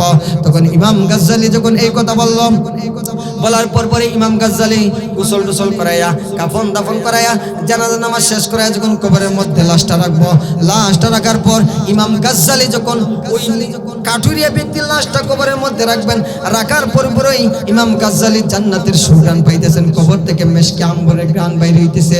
তখন ইমাম গাজ্জালী দৌড় দিয়া উঠে আসলেন, আটার পর জিজ্ঞেস করলেন, ওই মৃত ব্যক্তির ছেলেকে জিজ্ঞেস করলেন, এ বাবা, তোমার বাবার এমন কি আমল ছিল যে আমলটা থাকার কারণে আল্লাহ পাক রব্বুল আলামিন তার কবর থেকে জান্নাতের গান শুনাইতেছেন। তখন ইমাম গাজ্জালী ওই মৃত ব্যক্তির ছেলের কাছে জানতে চাইল। তখন মৃত ব্যক্তির ছেলে বলতেছে, আমার বাবা কি আমল করতেন আমি জানি না। তখন ইমাম গাজ্জালী চিন্তা করলেন, হায়, স্ত্রী জানে স্বামীর কবর, স্বামী জানে স্ত্রীর কবর, স্ত্রী জানে স্বামী ভালো না খারাপ, আবার স্বামী জানে স্ত্রী ভালো না খারাপ। তখন ইমাম গাজ্জালী দৌড়াইয়া ওই ব্যক্তির স্ত্রীর কাছে চলে গেলেন। চলে যাওয়ার পর জিজ্ঞেস করলেন, হায় স্বামী, ও আমার মা, তোমার স্বামী এমন কি আমল করতো যেই আমল করার কারণে আল্লাহ পাক রব্বুল আলামিন তার কবর থেকে জান্নাতের সুরগান শুনাইতেছেন। তখন ইমাম গাজ্জালী বললেন, ইয়া রাসূলুল্লাহ। তখন ইমাম গাজ্জালীর কাছে ওই মৃত ব্যক্তির স্ত্রীটা বলতেছে, ও হুজুর, শুনিয়া নাও, আমার স্বামী এমন কোনো আমল নাই, আমার স্বামী কোনো কিছু আমল করতো না, কিন্তু আমার স্বামীটা সারাদিন কাঠ কয় করে যখন রাত্রিবেলা বাড়িতে আসতো, বাড়িতে আসার পর নামাজ আদায় করিয়া কোরআনটা পড়তো, কোরআনের উপর হাতটা এইভাবে নাড়াইতো, কোরআনের উপরে এইভাবে হাত নাড়াইতো, আর বলতো হাদা মিন কালামির রব্বি, আর বলতো আমি কোরআন পড়তে পারি না, এটা হচ্ছে আমার রবের কালাম, এটা হচ্ছে আমার রবের কালাম। এইভাবে আঙ্গুল নাড়াইতো আর যাইতো, চোখের পানি পড়তে পড়তে কোরআনের পাতাগুলো ভিজে যাইতো। তখন ইমাম গাজ্জালী চিন্তা করলেন, হায় হায়, দুনিয়ার জমিনের মধ্যে একজন কাঠুরিয়াকে আল্লাহ পাক রব্বুল আলামিন এত সম্মানিত বানাইলেন। আল্লাহ পাক রব্বুল আলামিন একজন মানুষ কোরআন পড়তে পারে না, কাঠ কয় করে সারা জীবন কাঠ কয় করে নিজের সংসার চালাইতো, ঘর চালাইতো, বাড়ি চালাইতো, কিন্তু কোরআন পড়তে পারে না। কোরআনকে মুহাব্বত করার কারণে আল্লাহ পাক রব্বুল আলামিন ওই কাঠুরিয়ার কবর থেকে জান্নাতের সুঘ্রাণ শুনাইয়া দিছে।